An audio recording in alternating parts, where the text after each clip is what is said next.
Hello students, எல்லாத்துக்கும் வணக்கம். இது நம்ம சேனல் ஷார்ட் அண்ட் டாப்பர்ஸ். இந்த வீடியோவில் என்ன பார்க்க போகிறோம் அப்படின்னா, இப்போ நடந்து முடிஞ்ச டைப் ரைட்டிங் மற்றும் ஷார்ட் அண்ட் எக்ஸாமோட கொஸ்டின் பேப்பர், அதாவது 2024 பிப்ரவரி எக்ஸாமோட கொஸ்டின் பேப்பர் ரிலீஸ் பண்ணியிருக்காங்க. ஸோ அதை கமெண்ட் செக்ஷனில் ஃபஸ்ட்டு கமெண்ட்டாக அதோட லிங்க் கொடுக்குறேன், ஓகேங்களா? ஸோ அந்த லிங்க்கை நீங்கள் ஓப்பன் பண்ணிங்கன்னா கொஸ்டின் பேப்பரை நீங்கள் டவுன்லோட் பண்ணிக்கலாம், ஓகேங்களா? ஸோ நம்மளுடைய ஷார்ட் அண்ட் சிஓஏ மற்றும் டிஎன்பிஎஸ்சி ஆன்லைன் கிளாஸில் நீங்கள் இணைஞ்சு படிக்கணும்னு ஆசைப்பட்டீங்க அப்படின்னா வாட்ஸ்அப் நம்பர் கொடுத்துருக்கா இல்லையா, அந்த நம்பருக்கு ஜஸ்ட் வாட்ஸ்அப் பண்ணுங்கள். ஸோ வாட்ஸ்அப் பண்ணும்போது என்ன கோர்ஸ்க்காக நீங்கள் ஜாயின் பண்ண விரும்புறீங்க அப்படிங்கிறத மென்ஷன் பண்ணுங்கள். அதோட கூட உங்களுடைய நேம் டிஸ்ட்ரிக்ட் மென்ஷன் பண்ணியிருக்கணும், சரிங்களா? ஸோ பண்ணிவிட்டு கொஞ்சம் வெயிட் பண்ணுங்கள். ஸோ இப்போ கொஸ்டின் பேப்பர் வந்து பார்த்தீங்கன்னா அந்த பிடிஎஃபை நீங்கள் டவுன்லோட் பண்ணதுமே உங்களுக்கு ஷார்ட் அண்ட் கொஸ்டின் பேப்பரோட லிங்க்கையும் தனியாக கொடுக்குறேன், ஓகேங்களா?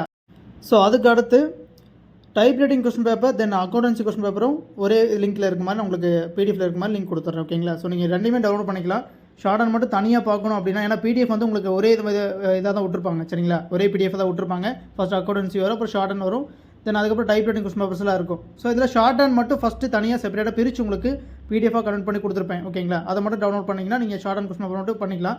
இல்லை சார் எனக்கு அக்கௌண்டன்சி டைப் ரைட்டிங் எல்லாமே வேணும் அப்படின்னா இன்னொரு லிங்க் நான் மென்ஷன் பண்ணி கொடுத்துருப்பேன், சரிங்களா? அதில் போனீங்க அப்படின்னா ஸோ ஜிடிஇ அந்த எக்ஸாமோட ஹோல் கொஸ்டின் பேப்பர் ஃபுல்லாகவே நீங்கள் டவுன்லோட் பண்ணிக்கலாம், ஓகேங்களா? ஸோ எதாக இருந்தாலும் கரெக்டாக பண்ணிடுங்க.